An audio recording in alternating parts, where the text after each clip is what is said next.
नाजरीन आदाब, महकमा इत्तलात व राबिते आमा के हफ्तेवार प्रोग्राम सुकून के आज के शुमारे में आपका खैर मकदम है। मैं हूं आपका मेजबान सईद शकील शान। चूंकि कोविड की जो दूसरी लहर है अभी जारी है और इस हवाले से जो भी ताज़ा तरीन जानकारी है वो आप तक पहुंचाना भी जरूरी है। इस हवाले से आज हमने मद्दू किया है अपने स्टूडियोज में डॉक्टर रूफ हुसैन रातिर साहब को, जो कि कम्युनिटी मेडिसिन स्पेशलिस्ट हैं। डॉक्टर रूफ साहब, आपका बहुत बहुत इस्तकबाल है। शुक्रिया एक बार फिर मुझे यहाँ पे बुलाने का। बिल्कुल, ज़रूरत हमारी है, नाजरीन की ज़रूरत है, that's why you are here. तो आप मुझे ये बताइए कि आप कोविड कंट्रोल रूम के साथ भी वाबस्ता हैं, कब से हैं? मैं पिछले साल मार्च से, जब से कोविड की लहर शुरू हो गई तब से डिविजनल कोविड कंट्रोल रूम से वाबस्ता रहा हूँ और वहीं पे काम कर रहा हूँ जी। और वहाँ पे मैं इंचार्ज डेटा एनालिसिस। जी बिल्कुल, डेटा एनालिसिस का इंचार्ज में हूँ। तो आपके पास ये मालूमात तो सभी होंगी, जो अभी करंट स्टेटस है, मौजूदा सूरत हाल है कोविड की दूसरी लहर की, उस पर जरा रोशनी डालें। जी, अभी आज की डेट में जो कोविड-19 की दूसरी लहर का स्टेटस है वो ये है कि जो पीक इस वेव का था वो हम क्रॉस कर चुके हैं। अच्छा।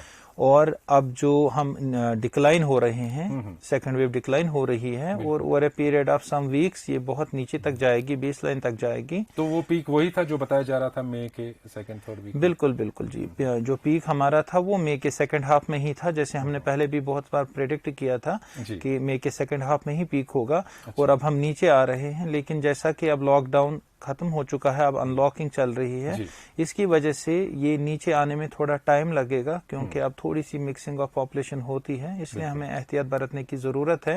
ये नहीं सोचना है कि वेव खत्म हो रही है तो हम बिल्कुल बिल्कुल। यहाँ पे ये जरूरी एक पॉइंट आपने रेज किया कि जैसे कि अनलॉकिंग सिस्टम अभी जारी है, डिक्लाइन की तरफ आ रहा है कोविड, लेकिन उसमें अब लोगों का मेल जोल बढ़ने वाला है, फिर से कारोबारी इदारे खुल रहे हैं या लोग मेल जोल बढ़ा रहे हैं आपस में, तो उसमें क्या एहतियात बरतनी है वो जरा अपने नाज़रीन को बताएं। जी बिल्कुल, पिछले 1-1.5 साल से जो भी हम कोविड के रिलेटेड, जिसको हम कोविड अप्रोप्रिएट बिहेवियर बोलते हैं, वो ज्यादा कुछ बदला नहीं है। हम उसी को फॉलो करते रहना है हमें, जिसमें हमें फेस मास्क का यूज करना बहुत इंपॉर्टेंट है और सोशल डिस्टेंसिंग को मेंटेन रखना, गैदरिंग्स में अवॉइड करना ज्यादा नजदीक आने के एक दूसरे के, और बार बार हाथ धोना, चाहे हाथ पानी और साबुन से धोएं, या जहां पे अवेलेबिलिटी नहीं है वहां पे हम हैंड सैनिटाइजर यूज कर सकें, जैसे ऑफिस में या रास्ते में कहीं पे।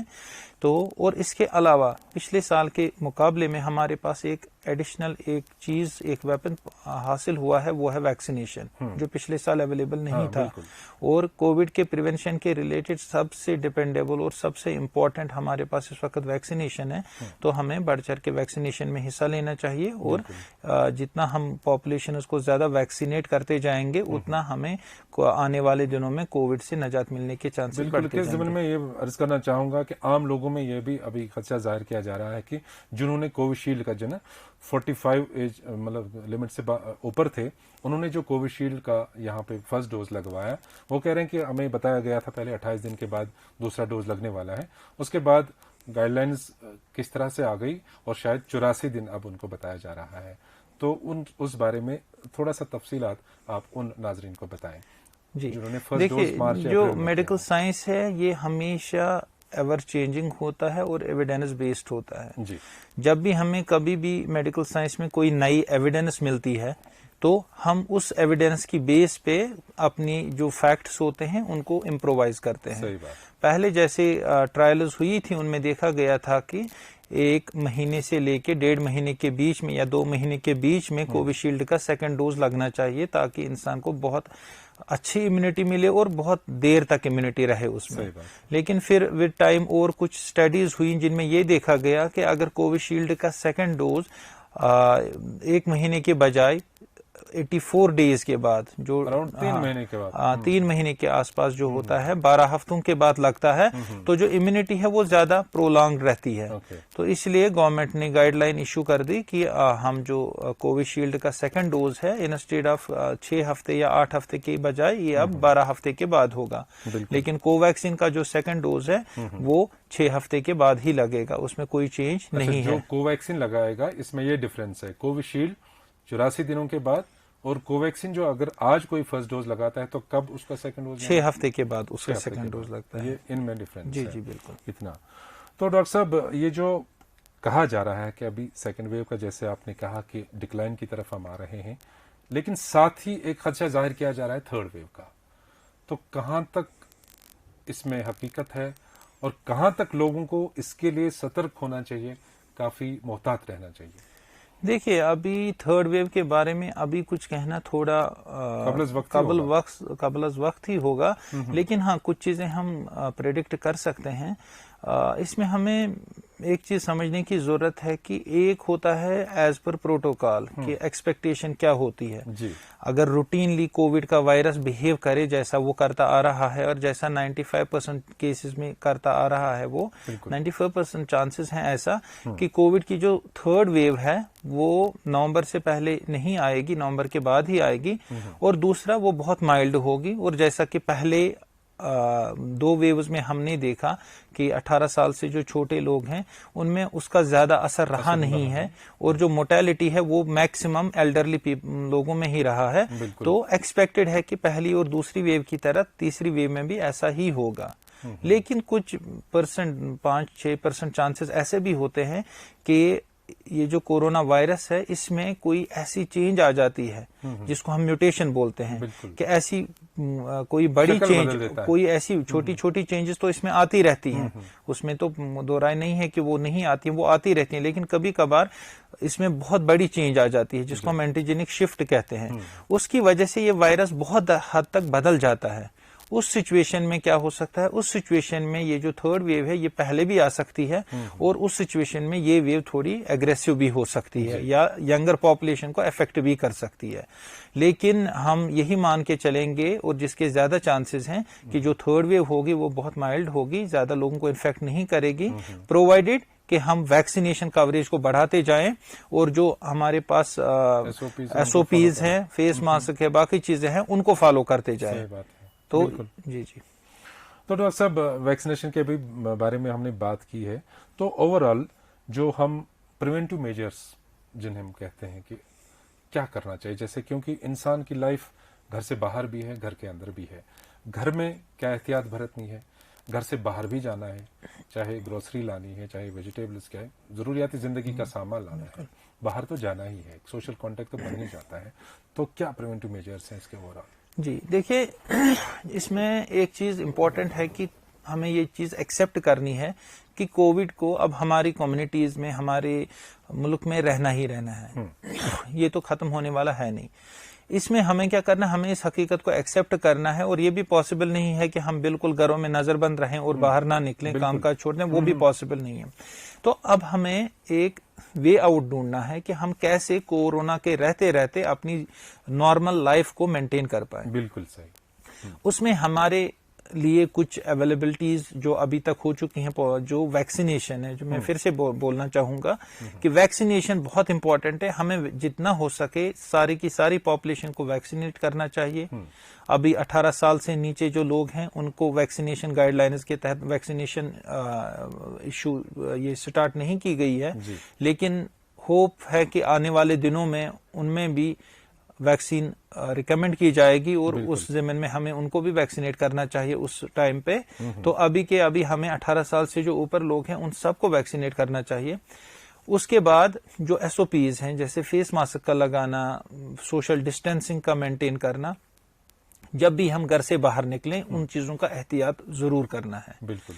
घर के अंदर रह के जो हमारे फैमिली मेंबर्स हैं, अगर हम कितना भी कोशिश करें उनसे तो हम डिस्कनेक्ट हो नहीं सकते। तो उस सिचुएशन में ये सोचना कि मैं इनसे सेपरेट रहूंगा वो पॉसिबल है नहीं, एक्सेप्ट कि कभी कोई किसी को सिम्टम है या कोई कोविड पॉजिटिव है, तो उस सिचुएशन में उसके बगैर तो पॉसिबल है नहीं। उस वजह से क्या करना है कि जब भी किसी इंसान को लगे, हल्का सा शुबा भी लगे कि मुझे कहीं कोविड के सिम्टम तो नहीं है, इमीडिएटली अपने आप को आइसोलेट करना है, अपने हेल्थ केयर जो उनके हैं उनके साथ कांटेक्ट करना है, और फिर टेस्टिंग करनी है। और जो वो एडवाइस करेंगे, जैसे अगर टेस्ट के नेगेटिव आने के बावजूद भी कभी खदशा होता है कि कहीं ये इंक्यूबेशन पीरियड में तो नहीं है कि इसका टेस्ट नेगेटिव आए लेकिन कोरोना हो सकता है, तो उस सिचुएशन में उनको एडवाइस किया जाता है कि आप कम से कम 1 हफ्ते या 10 दिनों के लिए अपने आप को आइसोलेट कर दीजिए, बाकी फैमिली मेंबर से अलग कर दीजिए। उसके बाद अगर आप नेगेटिव ही रहते हैं तो बहुत अच्छी बात है, लेकिन अगर चांसेस होते हैं कि कहीं पॉजिटिव ना हो तो वो दूसरे फैमिली मेंबर्स को इन्फेक्ट ना करें। तो यहाँ पे आइसोलेशन की बात आ गई। ये भी एक अहम मुद्दा है इस वक्त कि जो होम आइसोलेशन में लोग रहते हैं, जिनको सिम्टम्स नजर आने लगते हैं या टेस्ट करा के पॉजिटिव डिक्लेयर होते हैं, लेकिन उनको लगता है कि या मैनेजमेंट उनकी हो जाती है, घर में ही ठीक हो जाते हैं। एक होम केयर का सिस्टम बनाया जाता है उनके लिए, तो एक तरह का वो स्ट्रेस का माहौल, उसको मैनेज करना और होम केयर किस तरह से दिया जाए, किस एक फर्द को मुंतखब किया जाए जो उनकी देखरेख कर सके, ये होम केयर के हवाले से। जी, लास्ट ईयर गवर्नमेंट ने गाइडलाइंस इशू कर दी कि एसिम्टोमेटिक और माइल्ड सिम्टोमेटिक लोगों को होम आइसोलेशन पे ही रखा जाए। जी, ये बात लोगों को अंडरस्टैंड करनी चाहिए कि होम आइसोलेशन इसलिए नहीं एडवाइस किया जाता है कि हॉस्पिटल में जगह नहीं है। होम आइसोलेशन इसलिए एडवाइस किया जाता है कि इस पेशेंट के लिए होम आइसोलेशन ही बेहतर है एज कंपेयर टू हॉस्पिटल में शिफ्ट होने से। लेकिन उसकी कुछ शरायत भी हैं। शरायत ये है, पहली शर्त ये है कि ये जो पेशेंट है ये बिल्कुल एसिम्टोमेटिक हो या माइल्डली सिम्टोमेटिक हो, और दूसरा इसके घर में फैसिलिटी हो अलग कमरे की, अलग वॉशरूम की, अलग से रहने की।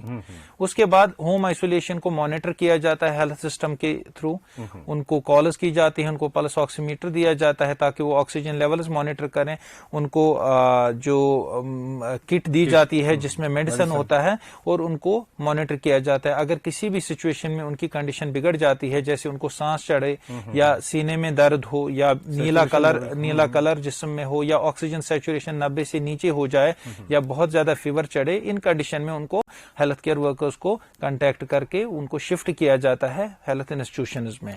तो और घरों में जब ये रहते हैं तो इनको बाकी फैमिली मेंबर से बिल्कुल अलग रहना चाहिए, खाना पीना बिल्कुल अलग, जो चीजें हैं इस्तेमाल की रोजमर्रा जिंदगी में, खाना, बर्तन हैं, कपड़े हैं, उनको बाकी लोगों के साथ मिक्सअप नहीं करना है ताकि उनका इन्फेक्शन बाकी लोगों तक ना फैले।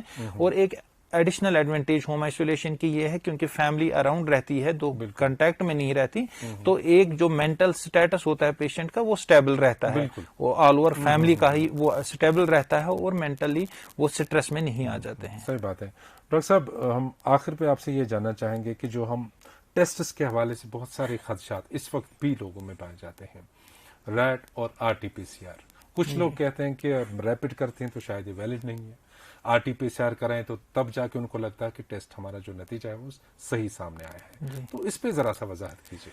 ये बहुत जरूरी और बहुत इंपॉर्टेंट पॉइंट आपने पिक किया। बात यह है कि हर किसी टेस्ट, चाहे वो कोविड के रिलेटेड हो या किसी और डिजीज के रिलेटेड हो, हर किसी टेस्ट की कैपेसिटी होती है कि वो कितना पिक कर सकता है, उसकी एक कैपेसिटी होती है एक्यूरेसी की। जैसे हमारी आंखों की एक्यूरेसी है कि हम कितना भी दूर देखें, हम 1-2 किलोमीटर से आगे देख नहीं पाते, एक लिमिट होती है। इसी तरह टेस्ट की एक कैपेसिटी होती है। लेकिन एक अच्छी बात यह है कि जो रैट हो या RT-PCR हो, अगर उन्होंने किसी टेस्ट को नेगेटिव बोल दिया, उसमें चांसेस हैं कि ये पॉजिटिव हो, बहुत कम चांसेस हैं, 10-20% चांसेस हैं ये पॉजिटिव हो, लेकिन उनको मिस हो गया है ये टेस्ट को। लेकिन अगर उन्होंने किसी को पॉजिटिव बोल दिया तो वो पॉजिटिव ही है, उसमें दो राय नहीं, उसमें कोई शक की गुंजाइश नहीं होती कि कहीं ये नेगेटिव तो नहीं था तो इसने पॉजिटिव दिखा दिया। तो पहली बात, एक चाहे रैट हो या RT-PCR हो, अगर टेस्ट पॉजिटिव आए इसको रीचेक करने की कोई जरूरत नहीं है, वो पॉजिटिव ही कंसिडर है और है पॉजिटिव। दूसरी बात, अगर किसी रैट टेस्ट ने नेगेटिव दिखाया तो अगर उस पेशेंट को सिम्टम्स होते हैं तो उसको एडवाइस किया जाता है कि आप RT-PCR कर दीजिए, वो थोड़ा सा मोर एक्यूरेट है। वो अगर रैट कभी मिस भी कर देता है तो RT-PCR उसको पिक कर लेता है। सब ये भी एक रिलेटेड बात आ रही है कि जैसे कि कोई पॉजिटिव डिक्लेयर हो गया, चाहे होम केयर उसको मिला या कहीं भी हॉस्पिटलाइज होके, फिर वो बिल्कुल नॉर्मल है, आप क्या उसे जरूरत है दोबारा ये कंफर्म करने के लिए टेस्ट करने की कि मैं ठीक हूं? बिल्कुल बिल्कुल, लोगों में ये भी है कि नहीं हम फिर से टेस्ट करेंगे, लेकिन जो गाइडलाइन है और जो जरूरी भी है कि अगर कोई इंसान पॉजिटिव आता है 10 दिन के बाद उसको एसेस किया जाता है। अगर वो पिछले 3 दिनों में विदाउट सिम्टम रहा है और उसको कोई सिम्टम 3 दिनों तक नहीं, ना कोई फीवर है, ना और कोई ज्यादा छाती में तकलीफ है, ना उतनी खांसी हो रही है, तो उसको दूसरा टेस्ट करने की जरूरत नहीं है। वो कंसिडर किया जाएगा ऑन 10th डे कि वो अब नॉर्मल है, वो नेगेटिव है, लेकिन बेहतर है कि एक हफ्ते तक वो फिर आइसोलेशन ही रखे फैमिली मेंबर्स के साथ, तो उसके बाद वो फैमिली मेंबर्स के साथ मिक्सअप हो सकता है। चलिए डॉक्टर साहब, इस मौजू के हवाले से और भी बहुत सारी बातें थी जो अभी रह गई हैं। इंशाल्लाह फिर कभी मौका मिला आपको जरूर दावत देंगे दोबारा अपने स्टूडियोज में। आपका यहाँ तशरीफ लाना हमारे लिए बायस इफ्तिखार है। बहुत बहुत शुक्रिया आपका। नाज़रीन, आपको बताना चाहेंगे कि जो हमारे सुकून के गुज़श्ता शुमारे हैं और आज का ये शुमारा है, ये आप हमारे ऑफिशियल फेसबुक पेज जेके इन्फॉर्मेशन, इसी तरह से हमारी जो यूट्यूब चैनल है वो है DIPR-JK, हमारा ट्विटर हैंडल है @DIPR-JK, इन तीनों जगहों पर हमारे ये सारे एपिसोड्स आप देख सकते हैं। और जो भी आपका रिएक्शन है, आपका रद्दअमल है, आपके आरा हैं, तजावीज़ हैं, हम तक ज़रूर पहुंचा दीजिएगा। दीजिए आज के एपिसोड से अपने मेज़बान को इजाज़त। खुदा हाफिज़।